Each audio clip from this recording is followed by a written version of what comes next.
بسم الله الرحمن الرحيم والصلاة والسلام على أشرف المرسلين سيدنا محمد وعلى آله وصحبه وسلم. To begin with, I would like really to thank the organizer, Mada and Sadat, for the excellent event that really time-wise it's very important to understand more and more and learn about the Fintech, whether being Fintech Saudi or Fintech in general. The topic that I'm going to be talking about today and addressing in this panel is the Fintech journey in Saudi Arabia or into Saudi Arabia. As you're probably aware, there are an excellent effort from, you name it, SAMA, whether being SAMA or Mada or Sadat or Saudi banks in that regard, to promote, if you will, and to develop and encourage electronic payments at large. But again, with the new technology, financial technology called Fintech, things are moving fast. And with the blockchain and with the sandbox and etc., I think we're going to be seeing Saudi Arabia within, say, 5 to 10 years, hopefully by 2030, to go along with our ambitious vision, Saudi Vision 2030. One of its program, in fact, is to develop and encourage electronic dealing, whether being B2B or B2C or C2C or whatever. Without further ado, I would like to introduce the panel. I have to my left Mr. Mishari Al-Asilan, who is from Fintech, Saudi Fintech. He's the Director in General of the Saudi Fintech. And I do have Mr. Abdullah Mubarak from NCB, from electronic or digital banking. And I have Mr. Ali Abu Hassan, who's from TAB Payment Fintech company in Kuwait that are operating now in KSA, Kingdom of Saudi Arabia. I would like to address first Mr. Mshari. Mr. Mshari, about the Fintech, the issue that we're seeing too many things happening at the same time. We see the Fintech thing, payment, we see the blockchain, and others. How would you link what is happening today with the Saudi Ambition 2030? How would you see it going along with the requirement of the vision, please? With regards to all the change and ambition that you have mentioned, a lot of entities have started to talk about the same thing, which is Fintech and financial inclusion and all the financial development in the country. Fintech Saudi is an initiative that was launched by SAMA as part of one of its mandates to help the regulators and start as a catalyst to bring all the interested parties in the ecosystem into one place for us to start working together and ignite the sector. We are not the regulator, but we work closely with the regulators, such as SAMA and CMA, together to bring all the interest in one place. There are many fintechs who wanted to start in Saudi earlier but couldn't, and went to other neighboring countries just to kind of get regulated there. So we're grabbing the interest, we're bringing the ecosystem, we're trying to build an ecosystem to reach the ambition that we have as a country. We have many different sectors that we are dealing with. We have great partners in the banking sector. We have partners in the academic sector, such as universities. We deal with government entities as well, not necessarily SAMA and CMA or regulators, but people with different agendas, such as the SME Authority and SAGIA, to bring international fintechs into the country and also develop the ecosystem for the SMEs and the entrepreneurs in the kingdom. With that said, we are happy to be here. We started talking about fintech around a year ago. Just like it was mentioned earlier, that we did an event called Future of Banking last year. It was an eye-opener for a lot of our stakeholders, and we were so happy to see banks react to it right away.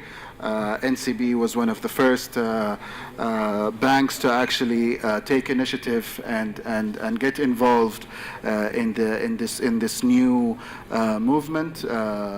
If you allow me, Abdullah, I heard also you were with His Highness the Crown Prince's visit to the UK and the States, and you met with fintechs. International fintechs, and the bank has already started to show interest to invest with fintechs and bring them into the country. This is something that we take pride in, and we encourage all the other partners and banks to do that, because this is what stimulates the fintech economy here.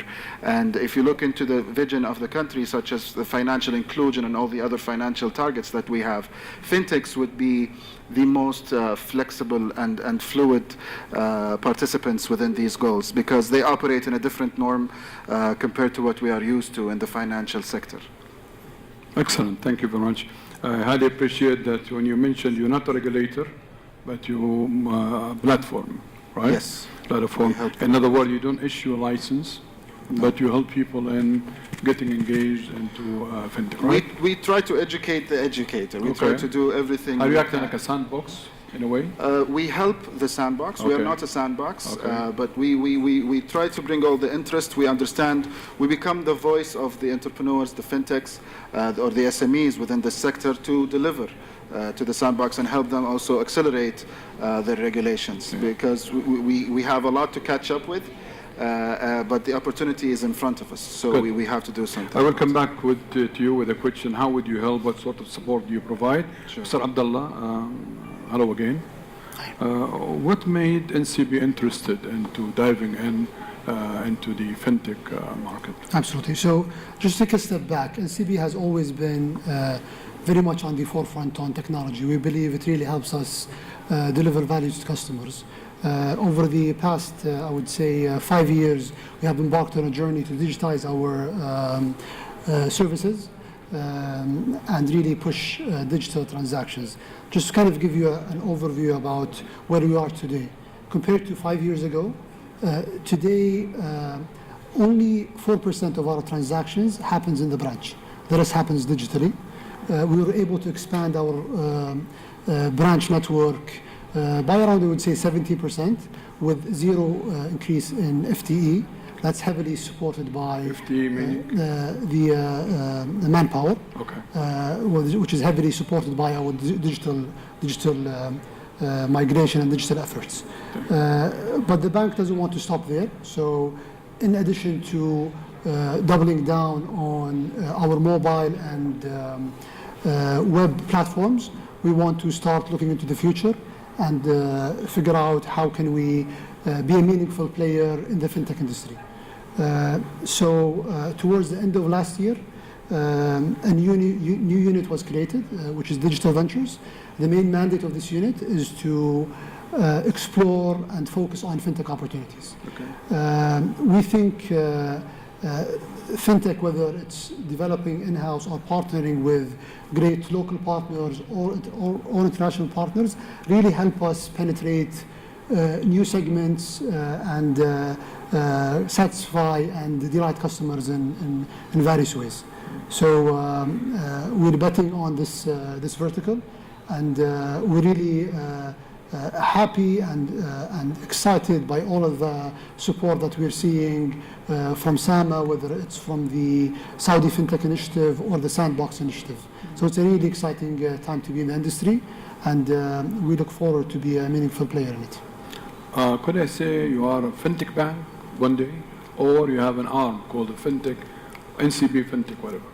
So that's a good question. So if you look at, for example, the banks, the U.S. banks, the top 10 U.S. banks, over the past 5 years, I think they invested in around 80 fintechs at around $4 billion, right?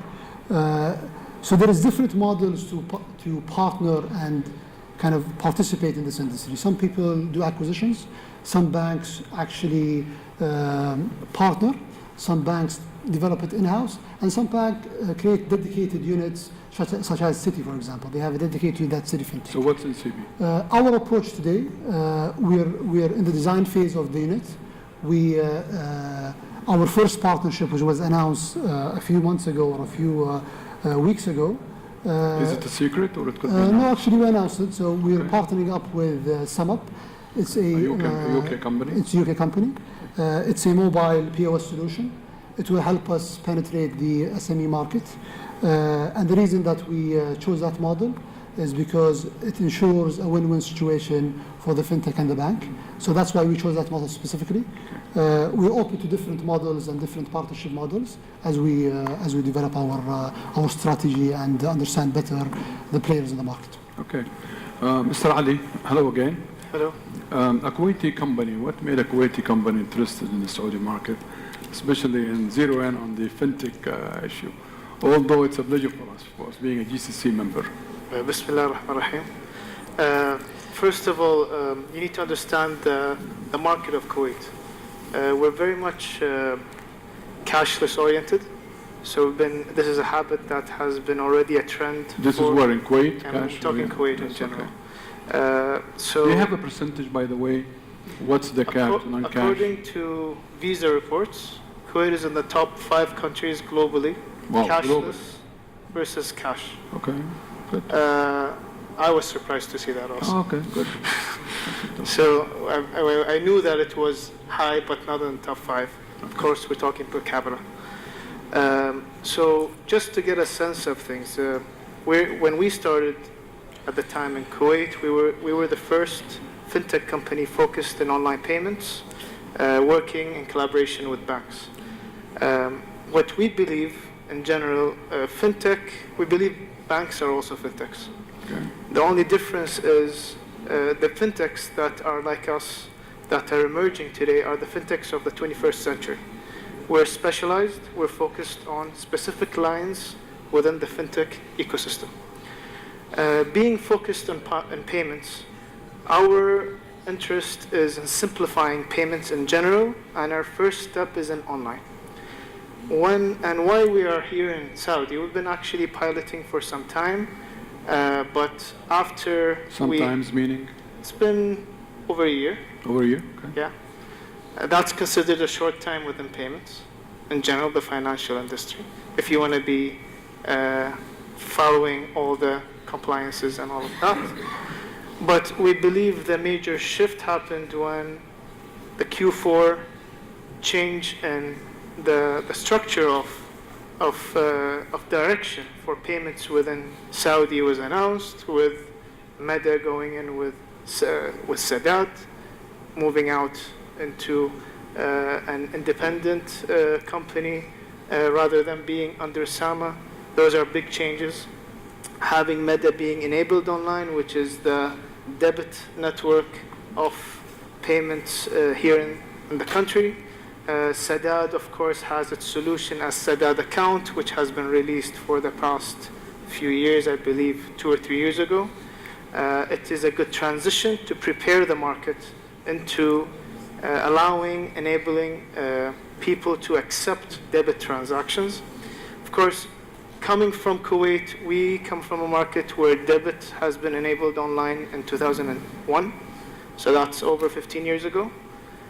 Not that we're ahead, it's just a different setup that we have. We're a much smaller country, very much cashless oriented, the banking system is very set up and very robust. Similarly over here, the structure has been changing a lot, and that got our attention. And to be frank, Saudi Arabia is the largest market in the region. With Meda going online, it is the largest market where customers will be able to pay online or pay cashless compared to any other market in the Middle East with that shift. So that got our attention. Let's come and see and how we can play a role into that. And to be honest, after checking into that, Fintech Saudi played a big role into helping us into getting into Saudi Arabia. Excellent. Mr. Mishari, as my understanding and preparation for the panel, the fintech issue came in 2008 during the world financial crisis. Why we are starting now? This is a question. And not be late or about? Starting now is better than never starting. Indeed. That's a good answer. Very diplomatic. Diplomatic as I can say, Yeah. but I think it had to take time for a solid central bank like SAMA to digest the idea that change is overdue. We are a G20 country with a very formidable economy. And such changes sometimes don't make a big impact until you actually start to see the opportunity, but also the threat that could come. And after, and as the world started to change a few years ago, and as we're getting into our transformation and vision, the threat has become more clear than just the opportunity. And that's why we are taking all these steps. Other than that, I think to change the regulation and to kind of put everything into perspective and make it a workable process, this takes time with the regulator. I understand. Yeah. Tell me, what sort of support do you provide for SMEs and others? When you said we support them. Internally or international? No, ones? internally, of course. Internally, well, basically, there are a lot of people who are interested in fintech. Okay. A lot of people who have tried to start their own fintechs in the country, but they couldn't. Okay. So they are scattered. Some of them have went to Bahrain, some of them have went to the UAE to start their own fintechs. And what we are trying to do right now is to kind of bring all this interest into one place to kind of support them. We link with funding partners. We link with accelerators, with supporting entities that would kind of take this drive into the next level for it to actually participate in the economy. Okay. For international fintechs, actually, we help direct them to the right place. We try to link them with the rest of our partners who would be interested to deal with them, because we're in 2018 today, and it's known to everyone that we don't want to reinvent the wheel with everything we do. Fintech is a dynamic sector that is changing and growing massively, and the colors are also changing with it. So it's better to bring people from our partners internationally into the kingdom to share the knowledge and understand. We have already formed a partnership with Amazon, with Microsoft, and IBM. Companies that are willing to share their accumulated knowledge within this sector to help us not reinvent the wheel and start from where all the rest have ended. This is what we're trying to do. We're trying to get to be as efficient as possible, to catch up to the world, but also compete quickly, so we don't have to reinvent the fintech community as well. Instead of collaborating with Fintech UK and also Scotland and Singapore, just to kind of do something agile and quick. Good. Mr. Abdullah, lying or cooperating with a UK company, does it mean that the local market is poor today? With somebody that really can help you? So I think there is different verticals within financial technology that can be addressed locally, and some of that can be addressed globally. So when it comes to business models that has already been proven with a very clear product market fit and a track record of customer acquisition, I think it's better to figure out the fastest way to go to the market is to do it through the global partnerships. And it really boils down to how can you actually serve your customer in the best and fastest way. That's kind of the lens that we look through. We always would love to partner with obviously local companies, but our mission is to serve our clients the best we can. We try to achieve the very ambitious and grand goals of the financial VRP driven by Vision 2030. And for us to do that, we need to rely on the fastest solutions to market. So for this one, for the MPOS proposition specifically, we thought the best partner would be SumUp for us. But we're very open to looking at local players and understand how to scale things up. Because quite frankly, there's a lot of problems that only locals can understand how to solve. Just importing a solution that's from the outside might not really cater to what a lot of the Saudis need. So it's very important for us to keep a very close eye on local fintechs. Okay, excellent. And if you allow me, also to help with this, we're starting a program in the summer for bank executives and high-level people who are in the kingdom interested with fintech, with our international partners. During their holidays, we're starting with London, and we're also opening with other countries. We're going to have a course in London, or? It's not a course. Oh, there are accelerators for fintechs that are already ongoing there. Our collaboration with them is for these high levels to actually go there and get inspired with what they are going through and understand how are the companies being accelerated there. It helps the decision makers here also to understand what's going on with the rest of the other fintech communities. I go back to Mr. Abdullah. Mr. Abdullah, my understanding is the fintech is to allow the SMEs to have a stake. But in your case, you forming with a UK company, which is fine. Do you think this is a contradictory to what the fintech calls for, is to encourage SMEs? Yes, so I think I want to make a distinction between two things. There are SMEs, and I want to make a distinction between an SME and a startup. So an SME is a very great company that dominates a percentage of a market and has what they call an S-curve growth. So they grow to a certain degree, they dominate that market share and stay at steady state.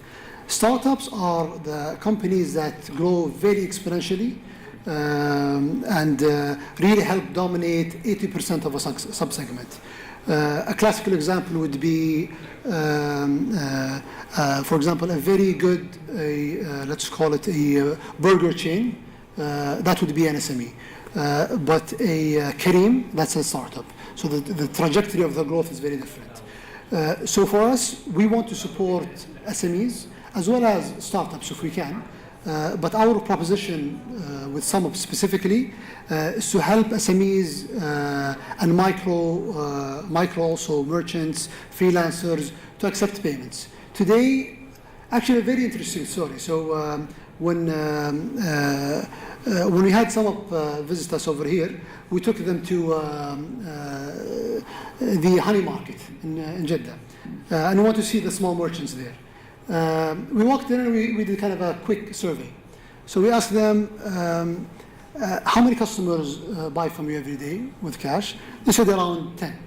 And how many walk out because you don't have a card? Said 5. So 30% of the revenue goes away because they don't have a terminal inside there.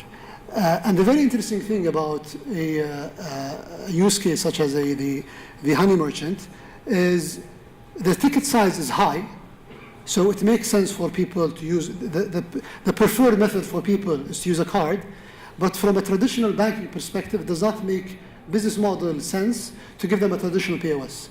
So there's a huge segment in the SME market that we are very excited to serve. And that's kind of our focus. Mr. Ali, again, I understand, there's no lot of differences, to be honest, between the Kuwaiti market and the Saudi market. But what sort of challenges have you faced or you think you will face in Saudi? Well, as much as we feel like we're very close, every market in the region has its own obstacles. Sure.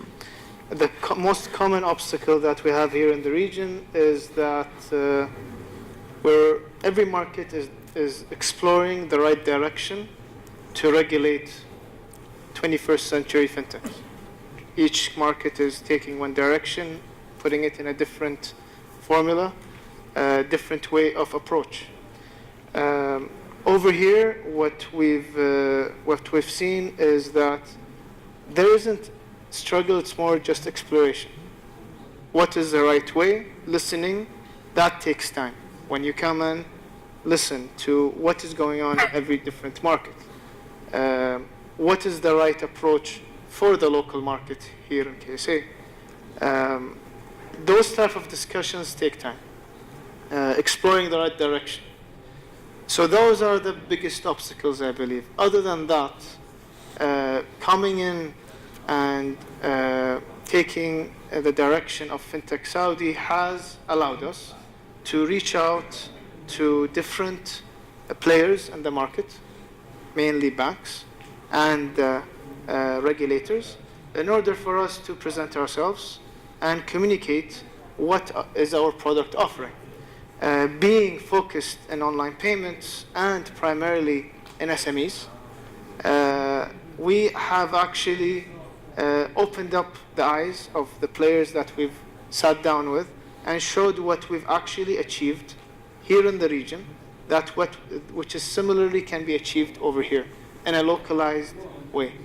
So developing the right product and communicating it well to the right players is important, but the biggest struggle is the language, which is part of the exploration process. Talking the same language, understanding the offering that is happening or the direction that's taking place by 21st century fintechs, let's say, is basically the main obstacle that we face today, and it's not only in Saudi Arabia. Because whenever you say fintech, the first thing that comes to mind is blockchain and cryptocurrency, which is not true. It is one vertical that can support whatever line of vertical within fintech technology companies offer, but it is not only fintech.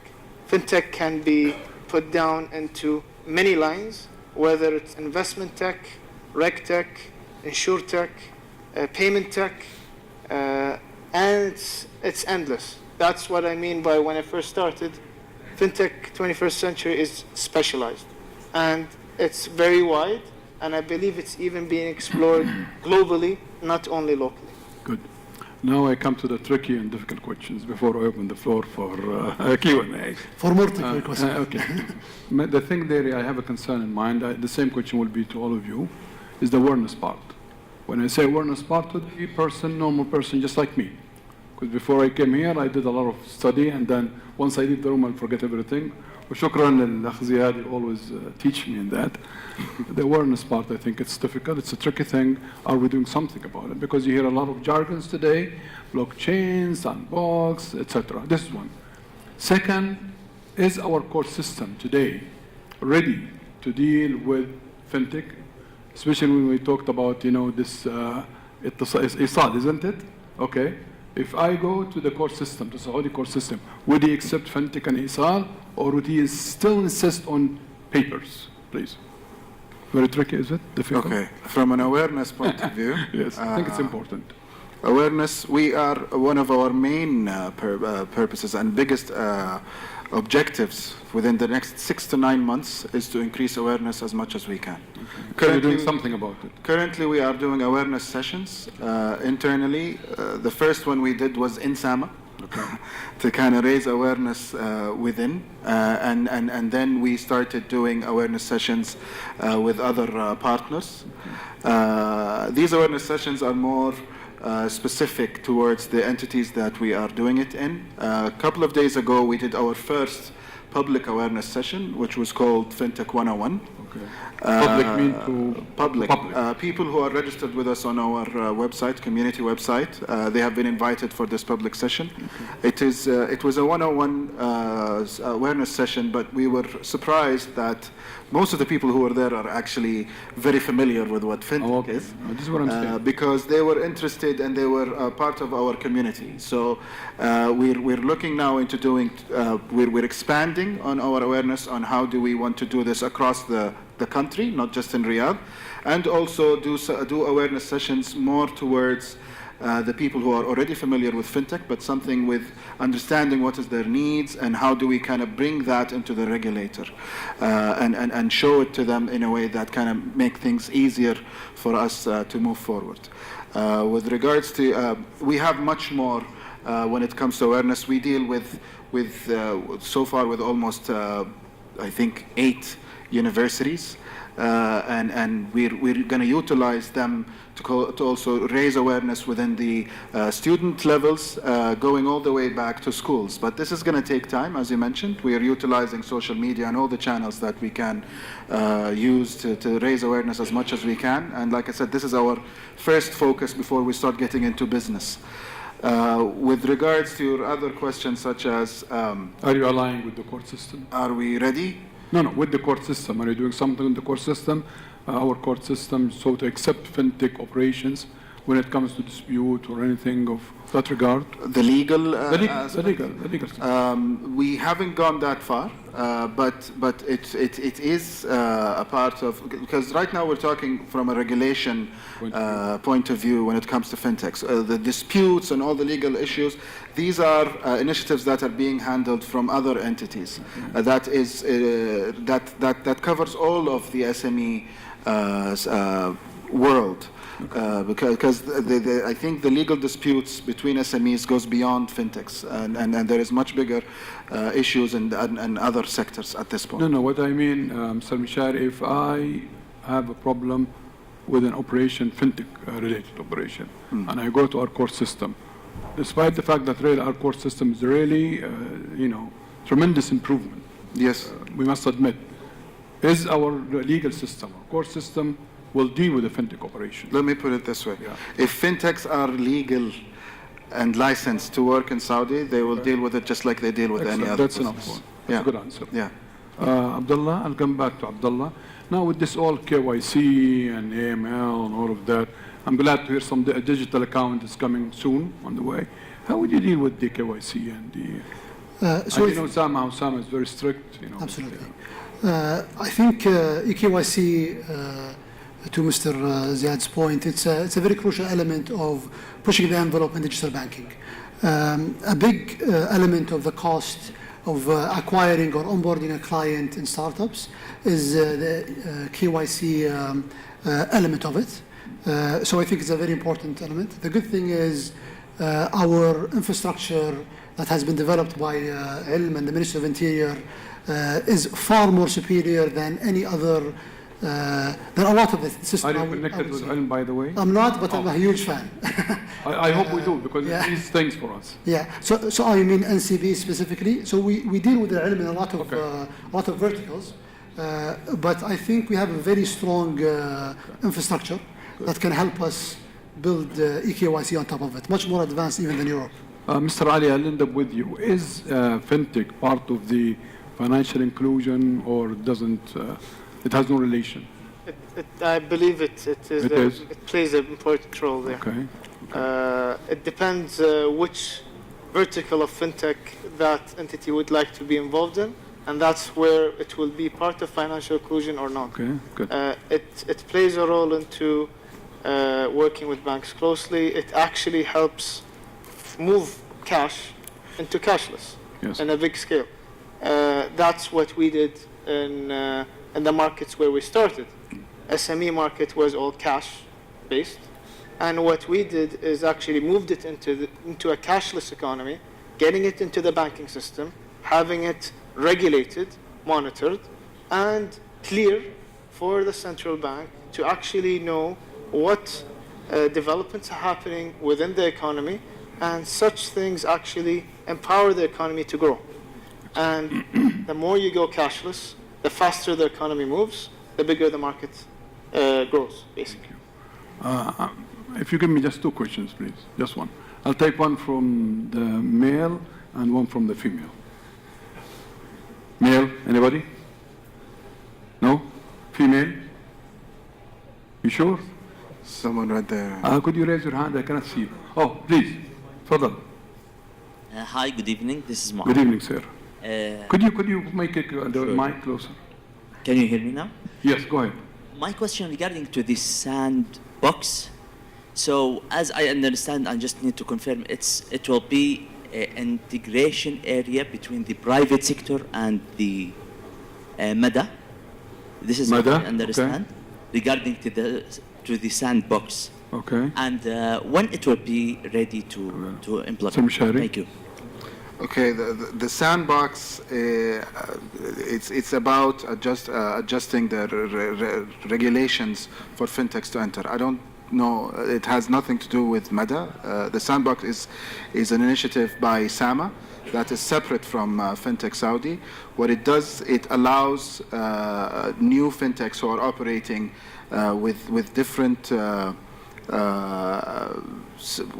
in a different way that requires new regulations within the current system to be tested and taken through different phases until the SAMA actually regulates for it or not. There are two regulators, there are two sandboxes.